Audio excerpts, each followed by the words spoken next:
Hello दोस्तों, आज की क्लास में आप लोग 2016 का सामाजिक अध्ययन का पेपर देखने वाले हैं। तो देखिए, क्लास को स्टार्ट करने से पहले जिन लोगों ने अभी तक चैनल को सब्सक्राइब नहीं किया, कृपया आप लोग चैनल को सब्सक्राइब कर लें और देखिए ज़्यादा से ज़्यादा शेयर कीजिए जिससे ज़्यादा से ज़्यादा लोग जुड़ सकें। तो देखते हैं आज की क्लास का फर्स्ट क्वेश्चन। तो देखिए, आज की क्लास का फर्स्ट क्वेश्चन कह रहा है अजंता की गुफाओं की संख्या है। ठीक है, आपके ऑप्शन क्या दिए 42, 20, 25, 30।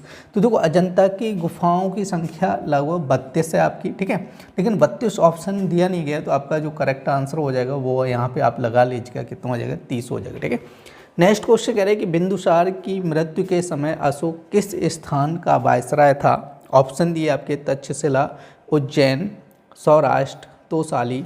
तो आपका जो आंसर हो जाएगा वो हो जाएगा उज्जैन। देखिए, नेक्स्ट क्वेश्चन क्या कह रहे हैं कि किस सम्राट के शासनकाल में कह रहे हुडों ने प्रथम बार आक्रमण किया था। आपके ऑप्शन दिए यशोवर्मन, कह रहे रामगुप्त, कुमारगुप्त, चंद्रगुप्त द्वितीय। ठीक है, तो आपका आंसर हो जाएगा कुमारगुप्त। ठीक है, कुमारगुप्त जो थे ना, गुप्त वंश के शासक थे। ठीक है, आप लोग ध्यान रखना है। ठीक है, कुमारगुप्त के शासनकाल में ही क्या हुआ था, हुडों ने पहली बार आक्रमण किया था। नेक्स्ट क्वेश्चन कह रहे हैं कि सबसे पहले भारत कौन आया था। आपसे कह रहा है Hiuen Tsang, Marco Polo, Ibn Battuta. तो आपका आंसर हो जाए मेगास्थनीज। ठीक है, क्योंकि मेगास्थनीज जो आया था, ठीक है, चंद्रगुप्त मौर्य के दरबार में आया था। ठीक है, और मेगास्थनीज ने एक पुस्तक लिखी थी इंडिका। ठीक है, इंडिका पुस्तक की रचना की थी, आप लोग धरते हैं। ठीक है, तो मेगास्थनीज किसके शासनकाल में आए थे, चंद्रगुप्त मौर्य के दरबार में आया था। ठीक है, राजदूत के रूप में। और इसने कौन सी पुस्तक लिखी थी, इंडिका नामक पुस्तक की रचना की थी। ठीक है, अब नेक्स्ट क्वेश्चन कह रहा है हर्षचरित के रचयिता थे। आपका ऑप्शन कह रहा है हर्ष, बाणभट्ट, भौभूति, मातंग। तो आपका आंसर हो जाएगा बाणभट्ट। देखिए, नेक्स्ट क्वेश्चन कह रहे हैं तराइन का प्रथम युद्ध हुआ था। आपका ऑप्शन दिए 1191, कह रहे 1197, कह रहे 1199, 1194। तो आप लोग ध्यान रखें, तराइन का जो प्रथम युद्ध हुआ था वो 1191 में हुआ था। ठीक है, और दूसरा युद्ध कब हुआ था, 1192 में हुआ था तराइन का द्वितीय युद्ध। आप लोग ध्यान रखना है। ठीक है, तो नेक्स्ट क्वेश्चन कह रहे हैं कि पाल वंश की स्थापना की थी। कह रहे गोपाल, धर्मपाल, देवपाल, कह रहे नारायण पाल ने। तो आपका करेक्ट आंसर हो जाएगा गोपाल ने। ठीक है, पाल वंश की स्थापना किसने की थी, गोपाल ने की थी। देखो, नेक्स्ट क्वेश्चन कह रहे हैं कि चालुक्य वंश के सबसे प्रतापी राजा थे। कह रहे जयसिंह, पुलकेशिन प्रथम, कह रहे पुलकेशिन द्वितीय, रणराज। तो आपका जो करेक्ट आंसर हो जाएगा वो हो जाएगा पुलकेशिन द्वितीय। ठीक है, चालुक्य वंश के सबसे प्रतापी राजा की बात कर रहे हैं, तो आपका आंसर हो जाएगा पुलकेशिन द्वितीय। देखिए, नेक्स्ट क्वेश्चन कह रहे हैं कि संविधान निर्मात्री सभा के अध्यक्ष थे डॉक्टर भीमराव अंबेडकर, डॉक्टर राजेंद्र प्रसाद, पंडित जवाहरलाल नेहरू, महात्मा गांधी। ठीक है, तो आपका करेक्ट आंसर हो जाएगा, ठीक है, डॉक्टर राजेंद्र प्रसाद। और देखो, काफ़ी लोग ये सोच रहे हैं कि भीमराव अंबेडकर होंगे, तो प्रारूप समिति के अध्यक्ष थे। ठीक है, आप लोग ध्यान रखना है, प्रारूप समिति के अध्यक्ष कौन थे। ठीक है, आप लोग ध्यान रखना है, भीमराव अंबेडकर। ठीक है, प्रारूप समिति के अध्यक्ष कौन थे, भीमराव अंबेडकर थे। नेक्स्ट क्वेश्चन कह रहे हैं कि भूजल स्रोत है। कह रहे वर्षा का जल, तालाब का जल, नदी। तो आपका करेक्ट आंसर हो जाए उपर्युक्त सभी। देखिए, नेक्स्ट क्वेश्चन कह रहे हैं कि मकर संक्रांति के समय सूर्य सीधा चमकता है। कह रहे कर्क रेखा पर, विषुवत रेखा पर, कह रहे मकर रेखा पर, ध्रुवों पर। तो देखो, सबसे पहले आप लोग समझ लो, देखो पृथ्वी के बीच में एक रेखा होती है जिसको हम लोग क्या बोलते हैं, भूमध्य रेखा। ठीक है, अब देखो यहाँ पे एक ऊपर होती है इसके कर्क रेखा। ठीक है, इसके नीचे होती है मकर रेखा। क्लियर नहीं, आप लोग ध्यान रखना है। और ये सारी चीज़ें आप लोगों को क्लास में बता चुके, 23.5 डिग्री और इधर भी 23.5 डिग्री हो जाएगी। ठीक है, क्लियर। ऊपर ये होता है ना, ये उत्तरी ध्रुव, और नीचे ये होता है दक्षिणी ध्रुव। ये होते हैं ध्रुव, जहाँ पर 6 महीने का दिन और 6 महीने की रात होती है, यहाँ पर दोनों जगह। ठीक है, आप लोग देख रहे हैं। और ये होती है कर्क रेखा और ये होती है मकर रेखा। तो हमसे कह रहे हैं कि मकर संक्रांति के समय सूर्य कहाँ चमकेगा, सीधी सी बात है, मकर रेखा पे। ठीक है, आप लोग देख रहे हैं। नेक्स्ट कह रहे हैं कि भारत का मानक समय निर्धारित किया जाता है। आपका कह रहे हैं 80 डिग्री पूर्वी देशांतर, 90 डिग्री पूर्वी देशांतर, कह रहे हैं 23/1/2 डिग्री पूर्वी देशांतर, कह रहे 82/2 डिग्री पूर्वी देशांतर। तो आपका यही आंसर करेक्ट हो जाएगा, 82/1/2 डिग्री पूर्वी देशांतर।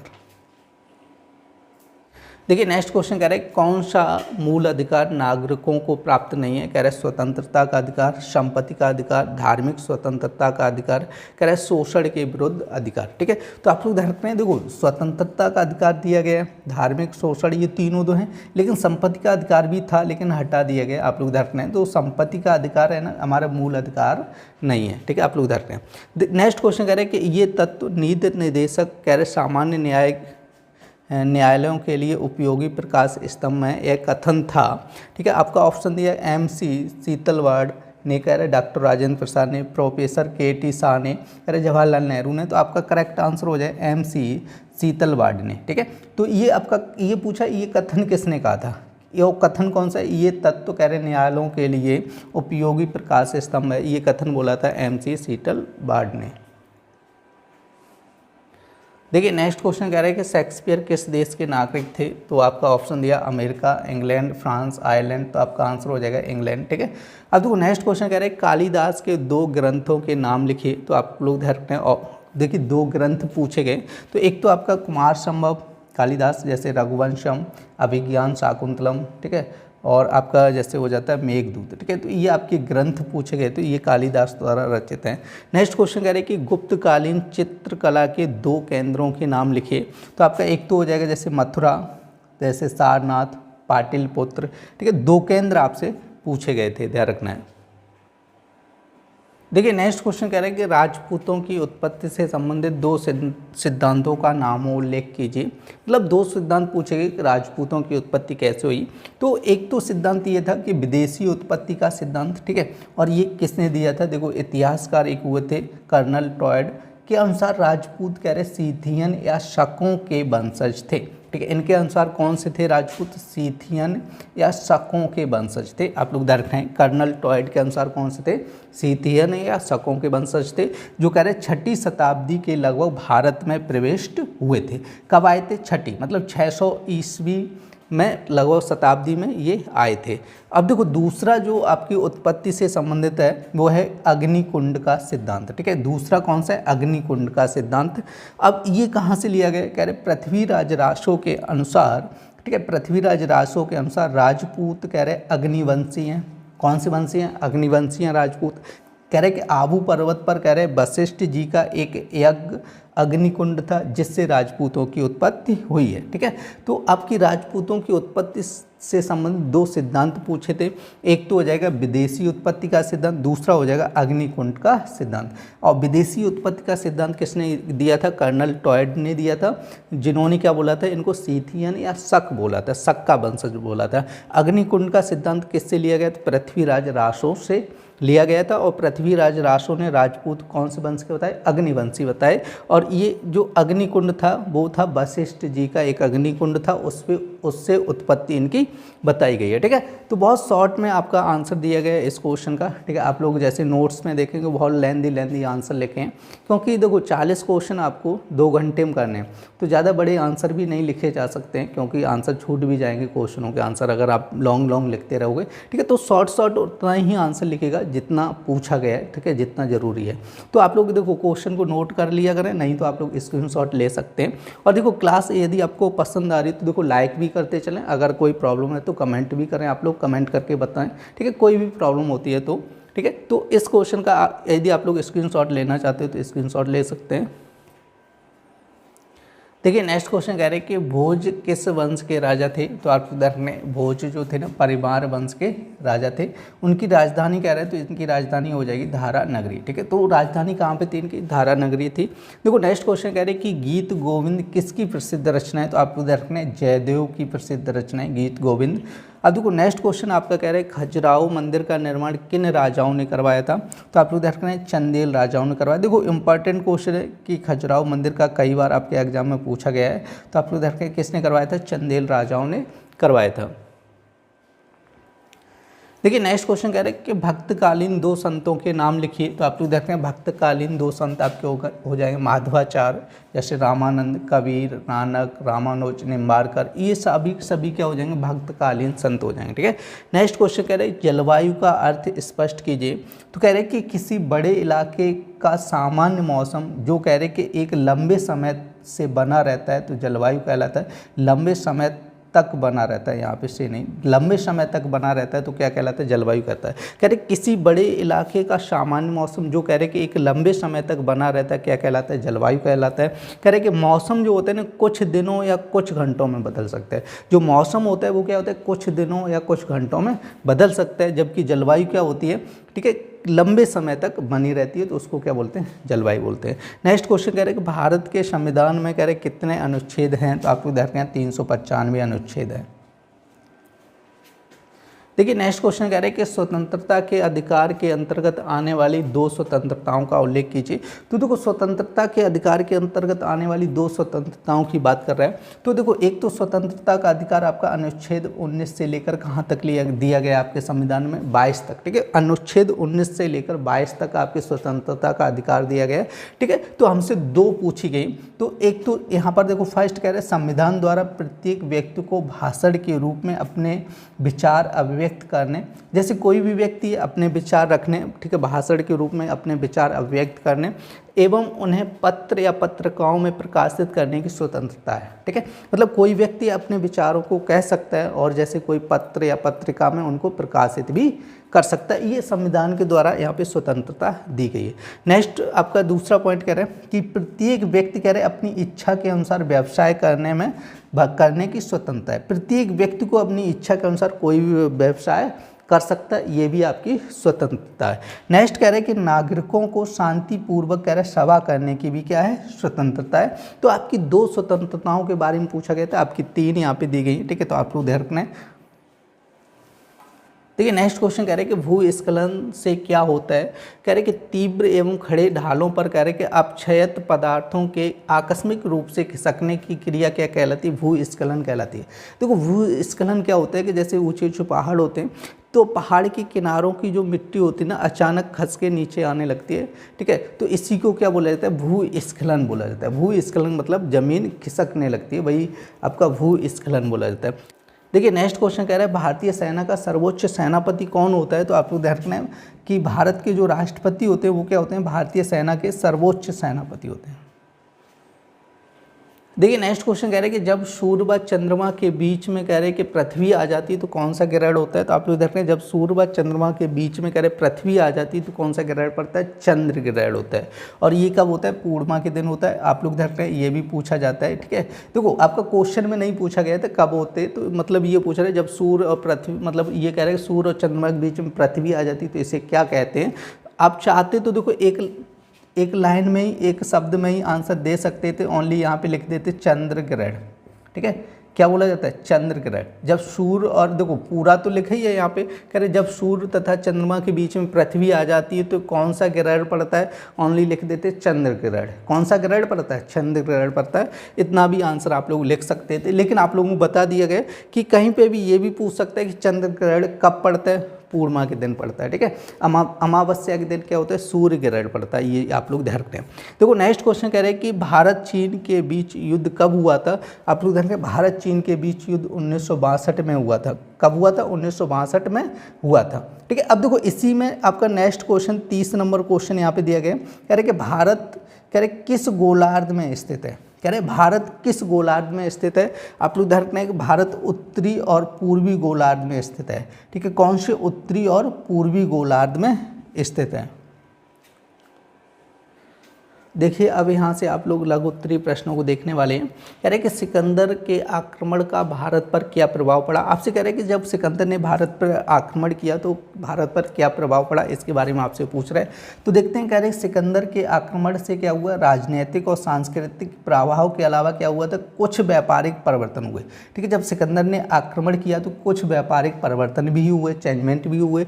क्या हुआ कि उसने भारतीय उपमहाद्वीप मतलब भारत और कह रहे पश्चिमी दुनिया के बीच में मार्ग खोल दिया। उसने क्या किया, भारत और पश्चिमी दुनिया के बीच में क्या कर दिया, तो मार्ग खोल दिया। कह रहे सिकंदर के आक्रमण से कई स्वतंत्र राज्य नष्ट हो गए।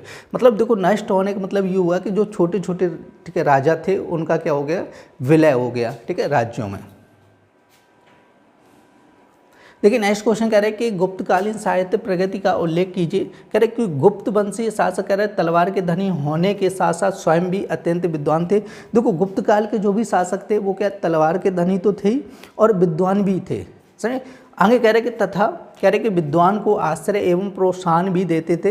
मतलब गुप्त काल के जो भी शासक होते थे वो क्या करते थे, विद्वान को अपने मतलब राज्य में आश्रय देते थे, मतलब अपने राज्य में रखते थे और उनके प्रोत्साहित भी करते थे। ठीक है, आगे कह रहे कि उनकी इस प्रेरणा के कारण कह रहे गुप्त काल साहित्य की दृष्टि से कह रहे चरमोन्नति पर पहुंच गया। मतलब इसी प्रेरणा की वजह से जो गुप्त काल था ना, साहित्यिक दृष्टि से कहाँ पे पहुंचा, चरम उन्नति पर पहुंचा। और इसीलिए आप लोग देख रहे हैं कला और साहित्य का स्वर्ण काल बोला गया गुप्त काल को। ठीक, कला और साहित्य का स्वर्ण काल किसको बोला जाता है, गुप्त काल को ही बोला जाता है। तो आगे कह रहे हैं कि गुप्त काल में कह रहे हैं कि साहित्यिक प्रगति अत्यंत तीव्रता से हुई। ठीक है, तो आपका ये क्वेश्चन था क्वेश्चन नंबर 32। देखिए आप लोग देखो जो भी चीज़ इंपॉर्टेंट लगे उसको नोट जरूर कर लिया करें, क्योंकि देखो आपकी बुक में मतलब जो भी आपकी राजन सीरीज है या पवन सीरीज है उसके आंसर बहुत बड़े बड़े आंसर हैं। ठीक है, उन सारे आंसरों को आप लोग याद नहीं कर सकते हैं, समझे ना। तो यहाँ पर क्या होता है कि आपको शॉर्ट आंसर दिए जाते हैं, उतनी चीज़ आपको निकाल के दी जाती है जो आपके लिए इंपॉर्टेंट है, क्योंकि आपको 2 घंटे में कितने क्वेश्चन करने हैं, 40 क्वेश्चन लिखने होते हैं। तो बहुत मुश्किल होता है 2 घंटे में अगर लॉन्ग आंसर लिखोगे तो एक आध क्वेश्चन भी छूट जाएगा आपका। इसीलिए आपको शॉर्ट आंसर दिए जाते हैं और आपको जो भी इंपॉर्टेंट लगे उसका या तो आप लोग स्क्रीनशॉट ले लिया करें, ठीक है, नहीं तो आप लोग वीडियो को रोक के, ठीक है, आप लोग नोट कर लिया करें। देखिए नेक्स्ट क्वेश्चन कह रहे हैं कि राजपूतों ने कौन कौन से प्रसिद्ध मंदिरों का निर्माण कराया, उल्लेख कीजिए। कह रहे कि राजपूतों ने कह रहे भुवनेश्वर में कह रहे लिंगराज मंदिर, कह रहे खजुराहो के मंदिर, उड़ीसा में जगन्नाथ मंदिर, आबू तथा गिरनार के जैन मंदिर का निर्माण कराया। ठीक है, आप लोग ध्यान दें, देखो उड़ीसा में जगन्नाथ मंदिर, कह रहे भुवनेश्वर में लिंगराज मंदिर, कह रहे खजुराहो के मंदिर, और कह रहे आबू और गिरनार में कौन से मंदिर, जैन मंदिर का निर्माण कराया। नेक्स्ट कह रहे कि एलोरा का कैलाश मंदिर, कह रहे रथ मंदिर का भी निर्माण किसने कराया था, राजपूतों ने कराया था। देखो नेक्स्ट क्वेश्चन कह रहे हैं कि सल्तनत काल की 4 प्रसिद्ध इमारतों के नाम लिखिएगा। तो कह रहे सल्तनत काल की मतलब आपका दिल्ली सल्तनत की बात कर रहा है, तो आप लोग ध्यान रखें क़ुत्ब उल इस्लाम मस्जिद एक, ठीक है, दिल्ली में स्थित है। नेक्स्ट कह रहे कुतुब मीनार, 2.5 दिन का झोपड़ा, ठीक है, इल्तुतमिश का मकबरा। ये चारों चारे कहाँ पर स्थित, मतलब वो स्थित की बात नहीं कर रहा है, आपकी सल्तनत काल की 4 इमारतों की बात कर रहा है। तो ये आपकी जो चारों इमारतें हैं ना वो सल्तनत काल में ही निर्मित हुई हैं। देखिए नेक्स्ट क्वेश्चन कह रहा है कि राष्ट्रकूट कौन थे, उनकी उपलब्धियों का वर्णन कीजिए। कह रहे कि राष्ट्रकूट वंश कह रहे कि जिसने 6वीं से 10वीं शताब्दी तक कह रहे दक्कन क्षेत्र पर अपना शासन किया। ठीक है, न आगे कह रहे कि राष्ट्रकूटों ने कह रहे कि अपनी सैन्य विजय, कह रहे कि जैन धर्म के संरक्षण और कह रहे कि स्थापत्य उपलब्धियों के लिए जाने जाते थे। जो राजपूत थे ना, कह रहे कि सैन्य विजय, अपने जैन धर्म के संरक्षण और स्थापत्य उपलब्धियों के लिए जाने जाते थे। आगे कह रहे कि उन्होंने भारत के सांस्कृतिक और राजनैतिक परिदृश्य पर कह रहे गहरा प्रभाव डाला। देखिए नेक्स्ट क्वेश्चन कह रहे चक्रवात क्या है, इसके 4 प्रभावों का वर्णन कीजिए। कह रहे कि अस्थिर और परिवर्तनशील हवाओं के वायुमंडलीय भंवर जिनके केंद्र में कह रहे निम्न वायुदाब एवं केंद्र से बाहर कह रहे उच्च वायुदाब होता है, चक्रवात कहलाते हैं। ठीक है, अब देखो इसके प्रभाव देखते हैं। देखो फर्स्ट प्रभाव क्या है, चक्रवात की कह रहे तीव्र गति से गति की हवाओं, कह रहे चक्रवात की तीव्र गति की हवाओं एवं कह रहे मूसलाधार वर्षा के कारण कह रहे बिजली एवं टेलीफोन के खंभे गिर जाते हैं और कह रहे यातायात अवरुद्ध हो जाता है। एक तो ये प्रभाव है। नेक्स्ट कह रहे चक्रवात के रास्ते में पड़ने वाली भौतिक एवं जैविक आपदा नष्ट हो जाती है। नेक्स्ट कह रहे जलपोत जो विस्तृत समुद्र में तैर रहे होते हैं, कह रहे कि उन्हें अत्यंत हानि होती है। अब देखो नेक्स्ट पॉइंट कह रहे चक्रवात से खड़ी फसल मतलब कृषि फसल को अत्यंत हानि होती है। देखो लास्ट पॉइंट आपका कह रहे हैं कि चक्रवात मानव स्वास्थ्य हेतु खतरा उत्पन्न करते हैं। ठीक है, तो आपके देखो चक्रवात क्या है ये पूछा था क्वेश्चन में, और आपसे कह रहे इसके 4 प्रभाव का वर्णन कीजिए, मतलब 4 प्रभाव बताइए इसके चक्रवात से क्या होता है। ठीक है, देखिए नेक्स्ट क्वेश्चन कह रहा है संविधान की 4 विशेषताएं लिखिएगा। तो देखो आपका फर्स्ट कह रहा है कि भारतीय संविधान विश्व का सबसे व्यापक संविधान है। इसमें क्या है कि आपका 395 अनुच्छेद, कह रहे 22 अध्याय, 12 अनुसूची है, व्यापक मतलब सबसे बड़ा संविधान है। सेकंड पॉइंट आपका कह रहे भारतीय संविधान कह रहे एक लिखित संविधान है। देखो थर्ड पॉइंट आपका कह रहे भारत में भारतीय संविधान एक संपूर्ण प्रभुत्व संपन्न कह रहे एक लोकतंत्रात्मक गणराज्य की व्यवस्था करता है। आपका नेक्स्ट पॉइंट कह रहे भारतीय संविधान में कह रहे संघात्मक व्यवस्था के साथ साथ कह रहे एकात्मक व्यवस्था के लक्षणों को भी शामिल किया गया है। ठीक है, आपसे यहाँ पे 4 विशेषताएं पूछ रहा है, तो आपके देखो जो भी विशेषताएं आपके पॉइंट के रूप में यहाँ पे आपको लिख दी गई है, ठीक है, तो आप लोग इनको नोट कर लीजिएगा। देखिए नेक्स्ट क्वेश्चन कह रहे हैं दिन रात होने के कारणों पर प्रकाश डालिए। देखिए दिन रात क्यों होता है, इस पर आप लोग प्रकाश डालिए, ये कह रहे पृथ्वी के घूर्णन गति के कारण क्या होते हैं, दिन रात होते हैं। ठीक है, घूर्णन गति का दिन रात क्यों होते हैं, पृथ्वी अपने अक्ष पर घूम रही है, इसकी वजह से क्या होते हैं, दिन रात होते हैं। कह रहे पृथ्वी का जो भाग सूर्य के सामने पड़ता है वहाँ पर कह रहे दिन, और जो पीछे रहता है वहाँ पर क्या होती है, रात होती है। देखिए नेक्स्ट क्वेश्चन कह रहे हैं कि अच्छे नागरिक के 4 गुणों का वर्णन कीजिए। तो देखो अच्छे नागरिक के गुण पूछे गए, तो आप लोग ध्यान रखें कानून का पालन करना अच्छे नागरिक का गुण होता है। कह रहे शिक्षित और सूचित रहना। नेक्स्ट आपका कह रहे लोकतंत्र की प्रक्रिया में शामिल होना। कह रहे कि दूसरों के कह रहे सर्वोत्तम हित में कार्य करना। कह रहे दूसरों के हित में कार्य करना, लोकतंत्र की प्रक्रिया में शामिल होना। कह रहे शिक्षित और सूचित रहना, कानून का पालन करना, ये आपके क्या होते हैं, अच्छे नागरिक के गुण होते हैं। देखिए नेक्स्ट क्वेश्चन कह रहे हैं कि वनों से होने वाले लाभ बताइएगा। देखो यहाँ पे वनों से होने वाले लाभ, फर्स्ट आपका पॉइंट कह रहा है वनों से कह रहे ईंधन एवं जलाऊ लकड़ी प्राप्त होती है। वनों से क्या होता है, आपको ईंधन मिल जाता है, जलाने के लिए लकड़ी मिल जाती है। नेक्स्ट कह रहे हैं वनों से पशुओं के पौष्टिक आहार प्राप्त होता है, जैसे जानवरों के लिए हम लोग ठीक है चारा वगैरह काट के लाते हैं वनों से। नेक्स्ट कह रहे हैं कि वन वर्षा कराने में सहायता करते हैं, वनों के माध्यम से क्या होती है, वर्षा होती है, क्योंकि ज़्यादा पेड़ पौधे काट देते हैं तो वर्षा भी नहीं होती है, सूखा पड़ जाता है। ठीक है, नेक्स्ट कह रहे हैं कि वन बाढ़ को रोकते हैं। ठीक है, वनों से क्या होती है, बाढ़ नहीं आती, बाढ़ को रोकते हैं वन। देखिए आज की क्लास में आप लोगों ने 2016 का सामाजिक अध्ययन का पेपर देखा था। उम्मीद करते हैं आज की क्लास आप लोगों को पसंद आई होगी। यदि क्लास पसंद आई तो कृपया लाइक करें और देखिए ज़्यादा से ज़्यादा शेयर कीजिए, जिससे कि ज़्यादा से ज़्यादा लोग जुड़ सकें। फिर मिलते हैं ऐसी नेक्स्ट क्लास में, तब तक के लिए धन्यवाद।